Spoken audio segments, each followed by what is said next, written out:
welcome to week 6. This is our last full week because we are ending on the 19th with any new instruction. So that's got to be exciting, something to look forward to. This week is pretty simple and straightforward. I can't get my screen to move. There we go. You are going to finish reading the book.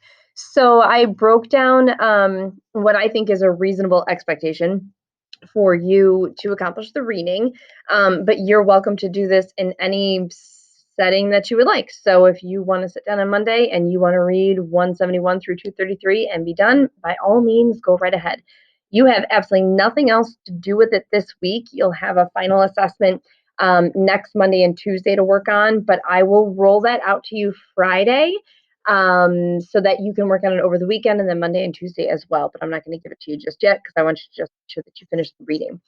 As you're reading, though, I want you to help you prep for your assessment for next week. I want you to be on the lookout for 3 passages that require a deeper analysis. And throughout this whole book, we've talked as much as we can talk about this idea of like story truth and happening truth and what makes a story true and why do people tell stories. And so you want to be on the lookout for passages that reflect those ideas. And when we talk about analysis, we're looking for that really good deeper meaning. So think about when you've written for me in the past and I've given it back to you and said, that's plot summary. I know what happens in the story. Tell me what happens in the story. Tell me what you think about what happens in the story.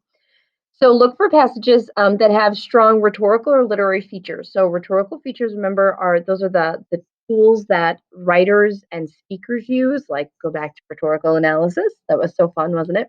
Seems like forever ago. So if there's something interesting about the structure of the text, the way that Tim O'Brien is writing his text that stands out to you, that you think requires deeper analysis, go ahead and mark it. You can, I don't know, screenshot it if you're reading it online or just put a post-it on in your book or mark in your book. Literary features, the flashbacks, the foreshadowing, the character analysis, a metaphor that you found particularly interesting, a simile, personification, irony, all those types of things are your literary features. You can also look for a passage that has nuance where ideas are implied instead of being stated explicitly. So something where Tim O'Brien doesn't come right out and say it, like I think about that chapter about where, sorry, I lost my train of thought, where he's talking about the different stories that happen. And, you kind of have to like piece it all together. And we did that whole chart with it about, what happened, what they think is happening, and then what's the truth of it.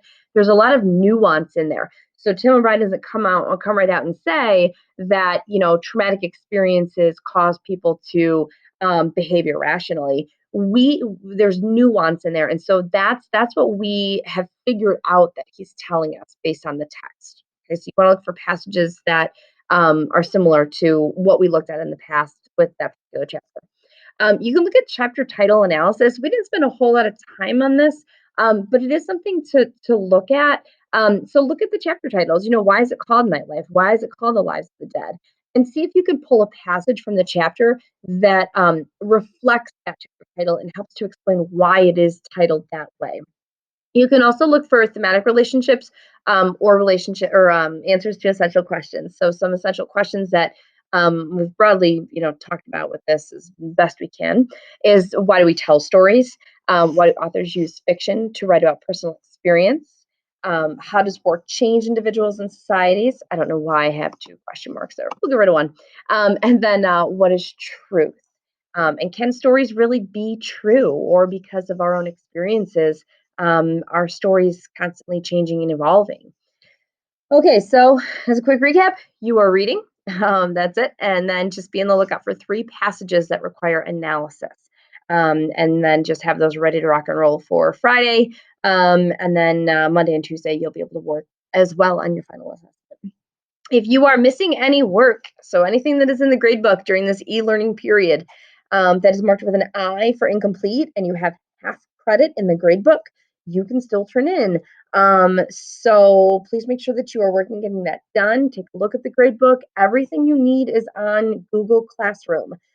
The assignments are all there. The docs are all there, all of it. So, and then when you turn something into Google Classroom, It does email, Google Classroom sends me an email that you turned something in late, which is great. If you're submitting something that had to go to turnitin.com, I don't get notifications from there, so you will have to send me an email to let me know that you're turning it in to turnitin.com.